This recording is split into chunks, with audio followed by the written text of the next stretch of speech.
Everybody, welcome back to another video of Grand Summoners. This video is going to be pretty quick. I'm hoping to be pretty quick because I'm trying to do the water summons road and make a guide for you guys. Or it's very difficult. For this guide, it's actually going to be pretty easy.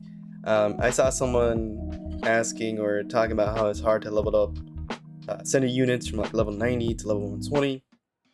Obviously, for every other unit, you have like the Tasmon, and then you have the eggs to level them up and enhance their, their attack and defense, and attack, defense, and whatever. There are other ways for you to level up your character. There is the max elixir that we have here. However, it is very hard to come by, and I do mean that honestly. If you're a free-to-play character, they are handed out once. It's rare. I forgot when was the last time we got a free one, so keep in mind that when you do, save it, because the other way you can get them is by paying, right? And you most likely do the first step or whatever on the new banner that's currently out, and most likely they'll have the max elixir. Another way is if you, oh my bad, wrong banner, is if you do scouts, right? Basic scouts, and you do get up to 10. You can exchange it for max elixir from there. So those are a few ways to get it and to max out your character, but really you want to save those for characters that you want to save, because if we go through here, I forgot which one it was, but there was one that showed a max elixir. Was it this one? No, this is the LB stone. By the way, save your LB stones. Don't waste it on any character.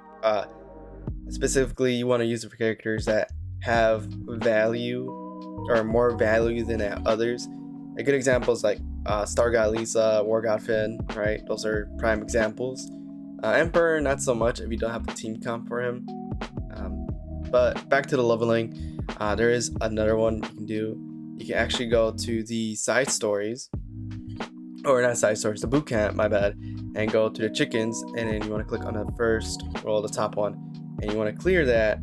And if you look here, many people don't have a bunch of teams because this should only be meant for ascended units, because they did boost the EXP on this. Now mind you, it is a pain in the butt because it does take a while. It's not like an easy go. But let me switch out a character that I know I don't have at level 120. It might be Yuzuriha, or it might be another unit I don't have. So we'll put Yuzuriha here. Now you wanna, any equips should work fine, honestly. You don't need any like true equips. Oh, my phone went out. My bad. You don't need any true equips. You don't need any heavy duty equips, is what I'm trying to say. As long as you can beat the stage, nuke the stage, or whatever, then you'll be fine. You shouldn't worry too much about it. If you're gonna try and do it auto, you can. AI, I probably set it up to the arts only. You don't really need to go true art, super art. Like, you don't need to go that crazy, because the boss and mobs on this stage aren't the hardest, and it's not the bulkiest. So you shouldn't really have any issues. So we'll do this one stage together, just so you get the feel of it. But this is like the quickest way that you can level up. Now, unless you want to spend money, mind you, I'm trying to make this video like as a free-to-play player guide. If you do want to spend a little money, you can get the crystal pass. You can get the basic one, and then the grand crystal pass. You'll get 2 crystals, 3 potions, large potions by the way, and a bonus and EXP, and you're able to loop the quest up to 100. That's it if you have money to spare. If you don't have money to spare, don't do it. Don't push yourself. This game is a grind, right? All this game is like you farming, and it's all about you, right?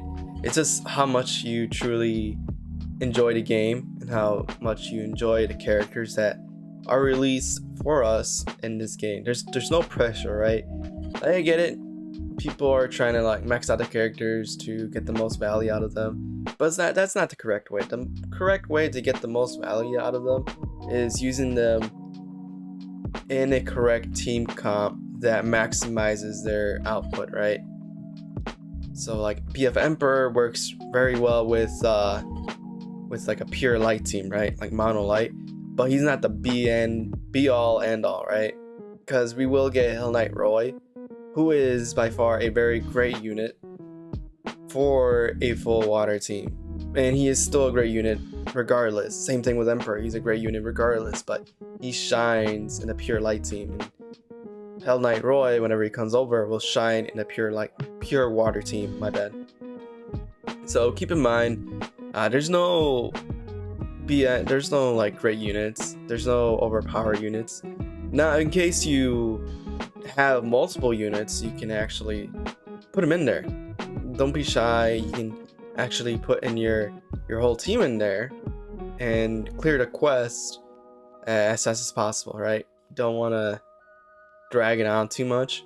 And since we're talking about quests, there's actually something I believe everybody should know, and it's the farming of the units quest cleared or quest clears. What I mean by that is after a certain amount of quest, you'll be able to get, example, luck gems. And what are luck gems? Luck gems are like a basic necessity for players that want to truly, and I mean truly, you want to maximize certain characters to the utmost.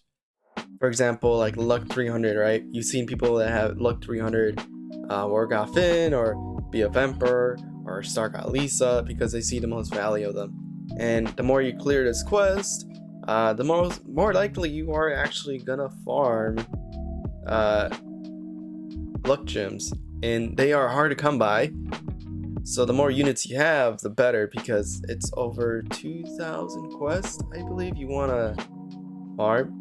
So I'll go over that really quickly because there's actually a quest on the side story that you can actually farm. Sorry about that, something happened. But backtrack to the video. So you go to side quest, right? And you go all the way to the bottom. It'll be part 2 of the Blood Knights. So you go all the way down to here, and this is where you want to farm your luck gems, because they are hard to get by and they're very annoying, very extremely annoying to farm. But you can throw any team you have in here. Just make sure you don't skip, because if you go here, you only get the one. It's only one per unit, so you want to be careful, and you don't want to mix up whatever unit that you have already got a luck gem from, right?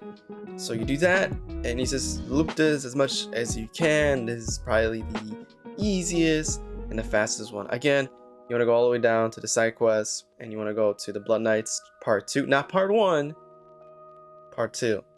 You go there, you just go all the way down to the very first quest. There, you just loop the heck out of it. Whenever you have free time, you loop it. Again, mind you, if you don't have the Grand Crystal Pass, you won't be able to loop it up to 100. Probably like, I think it's 60 or is it 30? I forgot, but you're limited to how many loops you can do, right? But that'll be all for today's video. This video was quick, but I hope it was helpful for people that didn't know how to level up the characters pretty fast or were struggling to get by with luck gems. It was a quick video, a quick guide. I will upload more later down the road, hopefully to help other players and new players. But other than that, guys, thanks for watching. Enjoy the rest of your day. Thanks for watching. Bye bye.